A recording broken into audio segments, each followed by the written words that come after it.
कुछ लोग एक्सरसाइज नहीं करने पर भी उनकी बॉडी वेल मेंटेन रहती है, वो अच्छे शेप में रहते हैं। और कुछ लोग जो एक्सरसाइज करने पर भी उनको बहुत ही डिफ़िकल्ट होता है एक गुड शेप में आने के लिए, और जैसे एक्सरसाइज छोड़ते हैं उनका वेट अगेन शूट अप होता है। तो ऐसा क्यों होता है, इसको समझने के लिए पहले हमें ये समझना होगा कि एनर्जी सिस्टम हमारी बॉडी में कैसे काम करता है। हमारी बॉडी जो ओवरऑल कैलोरीज बर्न करती है वो किस तरह से करती है, पहले हमें ये समझना होगा। तो उसमें नंबर 1 है BMR, बेसल मेटाबॉलिक रेट। इसका मतलब एक ह्यूमन बॉडी जब रेस्ट पर होती है तो एक दिन में जो वो कैलोरीज यूटिलाइज करती है अपने ऑर्गन्स को फंक्शन करने के लिए, ब्लड सर्कुलेशन के लिए, सेल रिपेयर, इन सब एक्टिविटीज़ में जो कैलोरी एक्सपेंडिचर होता है उसे हम कहते हैं बेसल मेटाबॉलिक रेट। एंड ये होता है सबसे हाईएस्ट।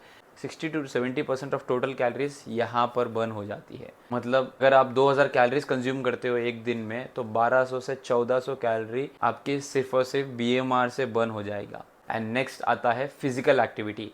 इसमें अगेन दो कैटेगरीज है। एक है ईट, एक्सरसाइज एक्टिविटी थर्मोजेनेसिस। इसमें आप जो कुछ भी एक्सरसाइज करते हो जैसे कि रनिंग, साइकिलिंग, जिम्नास्टिक्स, जो कुछ भी एक्टिविटी करते हो, कोई स्पोर्ट खेलते हो, तो इसमें सिर्फ और सिर्फ 15 से 20% ही आप बर्न कर सकते हो ओवरऑल कैलोरीज में से। जो नीट है, नॉन एक्सरसाइज एक्टिविटी थर्मोजेनेसिस, इसमें आप बर्न करते हो 10% ऑफ ओवरऑल कैलोरीज।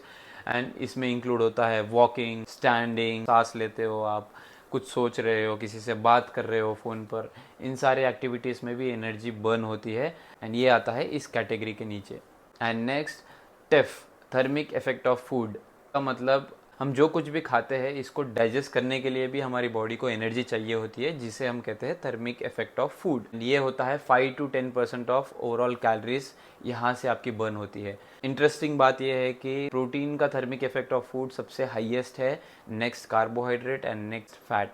तो अगर आप ज़्यादा से ज़्यादा प्रोटीन फूड ऐड करोगे अपने डाइट में तो आपकी थर्मिक इफेक्ट ऑफ फूड बढ़ जाएगा एंड कैलोरी एक्सपेंडिचर बढ़ जाएगी। तो आप एक्सरसाइज से जो कुछ भी बर्न करते हो वो सिर्फ और सिर्फ 15 से 20% ही करता है। बाकी जो कैलोरीज बर्न होती है वो होती है नीट से, वो होती है BMR से, वो होती है थर्मिक इफेक्ट ऑफ फूड से। तो अगर आपको फिजिकल एक्टिविटी करने पर भी आपका वेट कम नहीं हो रहा है या बढ़ जाता है तो उस समय अपने BMR पे वर्क कर सकते हो। आपको स्ट्रेंथ ट्रेनिंग करना है ताकि आपका मसल मास बढ़ेगा। जब आपका मसल मास ज़्यादा होगा तब आपका BMR अपने आप ज़्यादा होगा। नीट पर काम कर सकते हो, जैसे कि ज़्यादा से ज़्यादा वॉक करो। इस तरह से आप अपना वेट मैनेजमेंट अच्छे से कर पाओगे। I hope this is clear.